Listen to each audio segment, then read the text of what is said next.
আজ আমরা হাদিসের আলোকে জানব ইহুদি রাষ্ট্র ইসরায়েল কিভাবে ধ্বংস হবে। ইমাম বাকের রহমতুল্লাহ আলাই থেকে জাবের জুফি বর্ণনা করেন, যখন রোমের বিদ্রোহীরা রামাল্লায় অবতরণ করবে, ওই বছর পাশ্চাত্যের পক্ষ থেকে সমগ্র বিশ্বে প্রচুর যুদ্ধ বিগ্রহ সংগঠিত হবে।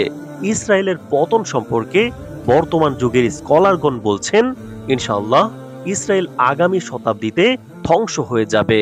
এমনকি আগামী শতাব্দীর এক চতুর্থাংশের মধ্যেই, অর্থাৎ প্রথম ২৫ বছরের মধ্যেই।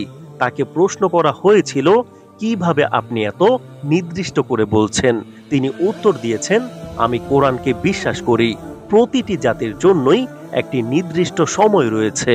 প্রথম ৪০ বছর হলো প্রতিষ্ঠার সময়, দ্বিতীয় ৪০ বছর হলো নিরাপত্তা ও সুখ্যাতি অর্জনের সময়, এবং শেষ ৪০ বছর হলো বিশৃঙ্খলা ও ধ্বংসের সময়। যুক্তরাষ্ট্রের সাবেক পররাষ্ট্রমন্ত্রী হেনরি কিসিঞ্জার একবার বলেছিলেন, নো মোর ইসরায়েল বাই 2022। প্রশ্ন হলো, সে এই কথা কিভাবে বলেছে?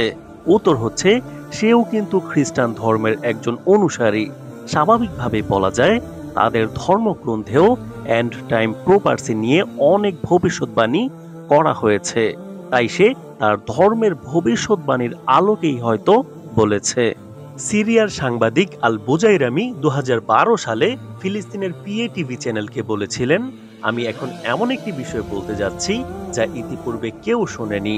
আমেরিকার গোয়েন্দা সংস্থা সিআইএ টপ সিক্রেট নথি সাবেক আমেরিকান প্রেসিডেন্ট বিল ক্লিনটনকে দিয়েছিল, যেটা কিছুটা এমন ছিল, আমি মনে করি না ইসরায়েল ২০৩০ সালের পর আর অক্ষত থাকতে পারবে।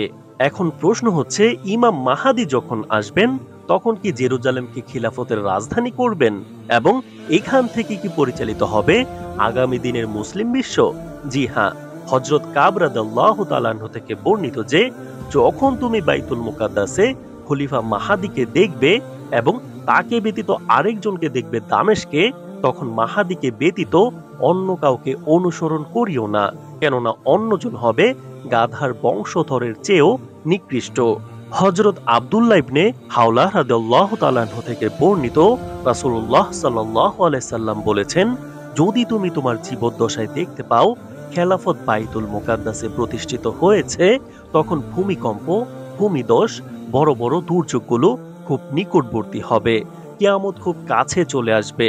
জেরুজালেম বিজয়ের পর ইমাম মাহাদি ইহুদিদের সাথে কেমন ব্যবহার করবেন? ইহুদিদের বেশিরভাগই কি তখন মুসলমান হয়ে যাবে? রাসূলুল্লাহ সাল্লাল্লাহু আলাইহি সাল্লাম বলেছেন, তাবুত আস সাকিনা আন্তাকিয়ার একটি গুহা থেকে এবং তাওরাতের অধ্যায়সমূহ সিরিয়ার একটি পাহাড় থেকে বের করে আনা হবে। তাবুত আস সাকিনা হচ্ছে ওই সিন্ধুকটি, যেই পবিত্র সিন্ধুকটি ইহুদিরা খুঁজছে, আর ওই গ্রন্থের মাধ্যমে ইহুদিদের কাছে যুক্তি ও দলিল পেশ করা হবে। অবশেষে তাদের মধ্যে অনেকেই ইসলাম ধর্ম গ্রহণ করবেন।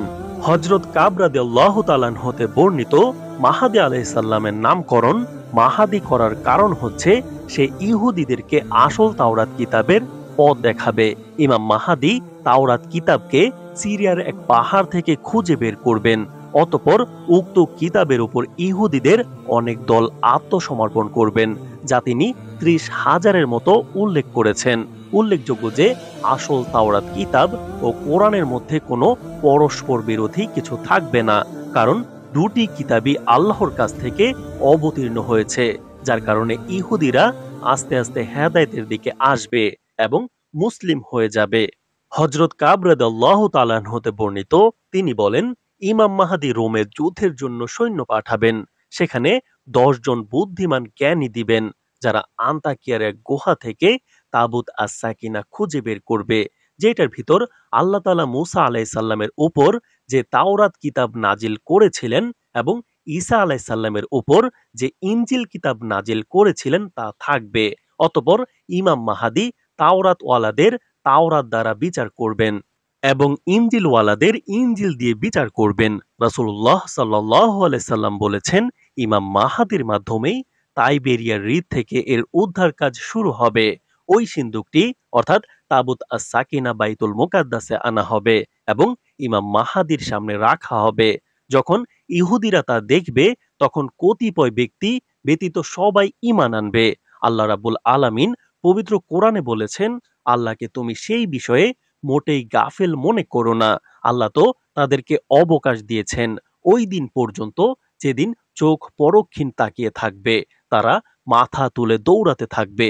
অতএব আল্লাহর প্রতি ধারণা করো না যে তিনি রাসূলগণের সাথে কৃততা ভঙ্গ করবেন।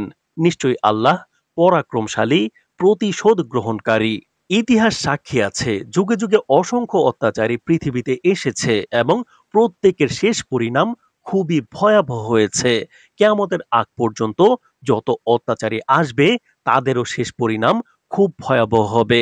বর্তমানে মুসলমানদের সবচেয়ে বড় শত্রুদের মধ্যে ইহুদি সম্প্রদায়, বিশেষ করে ইসরায়েল হলো অন্যতম, যারা নিরীহ ফিলিস্তিনের মানুষের উপর অমানবিক অত্যাচার চালিয়ে যাচ্ছে।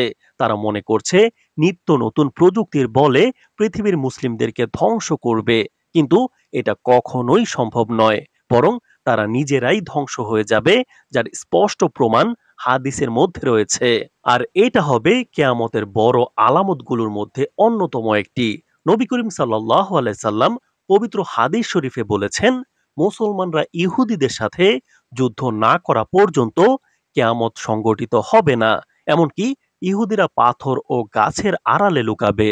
তখন পাথর ও গাছ বলবে, হে আল্লাহর বান্দা, এই যে আমার পিছনে একটি ইহুদি লুকিয়ে আছে, তুমি এসে তাকে হত্যা করো। ইহুদিদের বিরুদ্ধে মহান আল্লাহ তাআলা জড় পদার্থগুলোকেও বাক শক্তি দান করবেন। আল্লাহ আপনার গায়েব শক্তি নাজিল করুন।